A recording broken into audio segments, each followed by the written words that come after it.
You've been welcomed. I welcome you again. Especially I want to acknowledge Dianne Feinstein. She's been a partner in this operation since she came to the Senate. Dianne Feinstein has had a love affair with this great lake since she was a child. Her visits here, those many years ago, recognized the quality of this natural resource, the beauty of nature. I acknowledge Governor Brown, Governor Sandoval, and I've said this before and I'll say it again. They've set an example with this beautiful part of the world in acknowledging that a progressive governor and a conservative governor can work together for the good of the people of their states. So thank you very much, governors.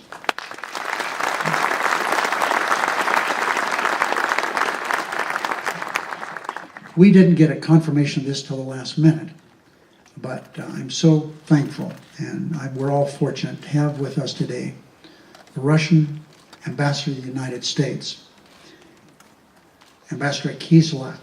And I'm sorry because we weren't sure he was coming, so I'd like somebody to escort the ambassador up here.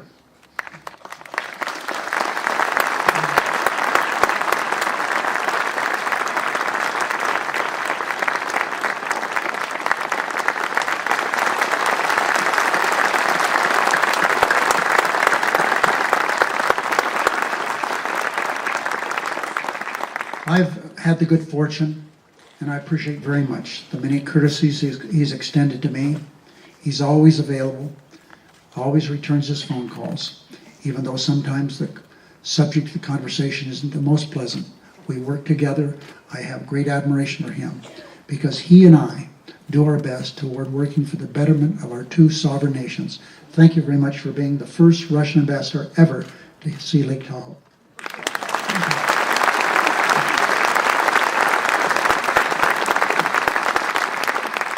You see, one reason that he's interested in this beautiful lake is that in his country, they have the other lake. There are only two alpine glacial lakes in the world, Lake Tahoe and Lake Baikal. Now, I told him today that he's not to boast about the size of Lake Baikal. We love this lake that we share with California.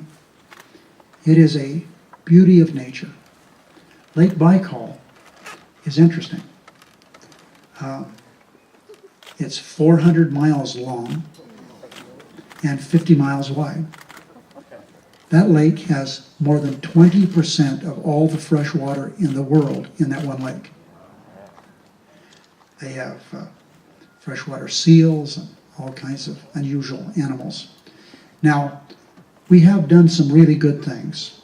We have now the Tahoe Baikal Institute, and it's been going on for a significant number of years.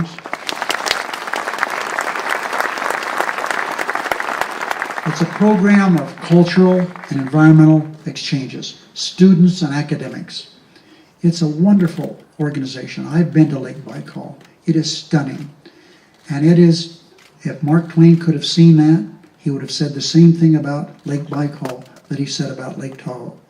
The fairest place in all the earth. And I'm confident that these two places, Lake Baikal and Lake Tahoe, are two of the fairest places in all the earth. And we should all be proud that we have done so much to preserve both these lakes. We can criticize the former Soviet Union and Russia all we want, but they've done a great job of protecting that great lake, and we should all acknowledge that.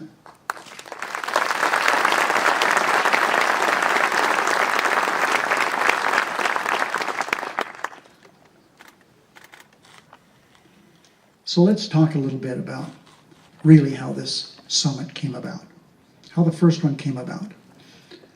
I was a junior senator, and I had been coming to the lake for a long time. I was elected for my first statewide office in 1970.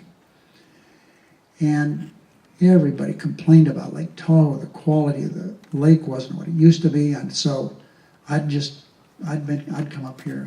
I was up here, and the press said, "What are you going to do about it?" And what I wanted to say is, how the hell am I supposed to know? I don't know. But what I did say is this. I said, I think the only thing left is a presidential summit. Now, folks, I'd never been to a presidential summit. I frankly didn't know they existed. But I called my friend, Al Gore. Al Gore and I have known each other since 1982. If there were ever two non-blood brothers in the world, it's him and I. I just think so much of him. He's been so good to me, and I've tried to reciprocate. And I said, Mr. Vice President, here's what we have. And what I have asked for is a presidential summit. Will you help me? And he said yes. Now, as I look back at how I felt about this 16 years ago, I knew this basin was at risk. I knew that algae was growing. I knew the lake temperature had increased.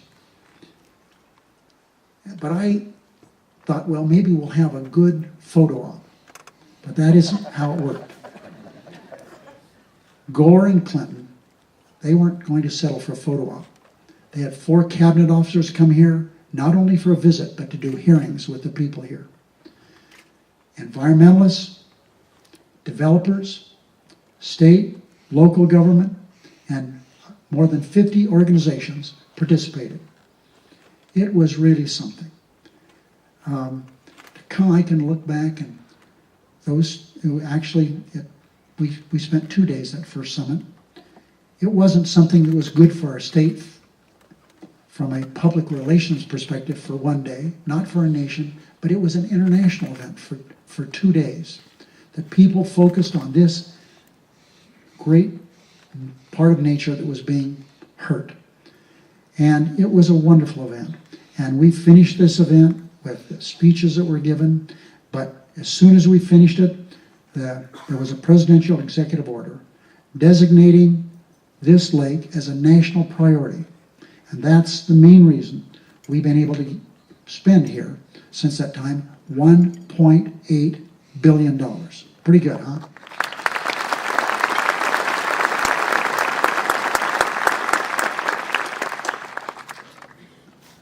I had the good fortune about a month ago to go to the renaming of the Environmental Protection Agency complex in Washington, named after President Clinton. And the speech he gave was a typical Clinton speech. He pretended it was unprepared, but it was prepared.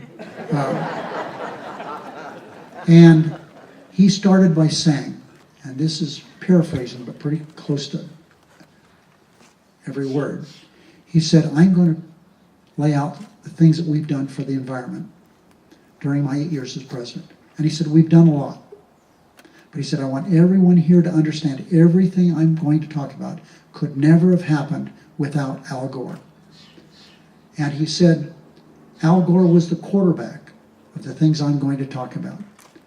Well, I have already told you how I feel about this good man. He has been a member of Congress of the United States, where we first met, a United States Senator, Vice President of the United States, ran for president twice. I support him both times. But the most significant thing he has done is alert the world to what's happening to our world. He's been tireless. He devotes the vast majority of his time to explaining to the world, not just the United States, the world, what's happening to this world. Now, the history books are going to be written about this era and other eras. But when they're written about this era, they're going to talk about the most important messenger that has existed for saving this earth. It's my pleasure to introduce Al Gore. This video is part of the Tahoe Summit 2013 playlist. If you'd like to see all of the videos in your playlist, in the Tahoe Summit playlist, click on the moving video on your screen right now. If you're interested in seeing a video from a particular person, just wait till you hear their name and click on the picture of them. We had a lot of amazing people presenting at the Tahoe Summit. Senate Majority Leader Harry Reid gave a wonderful speech at the Tahoe Summit. Al Gore gave a 30-minute keynote speech on the impact of climate change on Lake Tahoe that is truly excellent. You should definitely check it out. Also, Senator Dianne Feinstein gave a lovely speech at the Tahoe Summit, as did Governor Jerry Brown and Governor Brian Sandoval of Nevada. Also, there was a number of speeches from people from the TRPA, who you can click on right now. So please feel free to link or embed this playlist or any of these videos on your website or on your blog. If you like this video, please share it with all your friends on Twitter, Facebook, and Google+. Thumbs up if you enjoyed the video. Thank you, and keep Tahoe blue. Bye.